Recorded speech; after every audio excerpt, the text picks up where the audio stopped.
ماں باپ کو چاہیے کہ اپنی بیٹیوں کو حضرت فاطمۃ الزہرا رضی اللہ تعالی عنہا کا واقعہ سنائیں کہ گھر کے سارے کام کاج کیا کرتی تھی،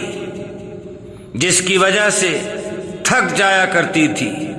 ایک بار خادم آئے، سیدنا حضرت علی رضی اللہ تعالی عنہ اور فاطمۃ الزہرا رضی اللہ تعالی عنہا نے مشورہ کیا، رسول پاک صلی اللہ علیہ وسلم کے پاس، اپنے والد محترم کے پاس جاتی ہیں۔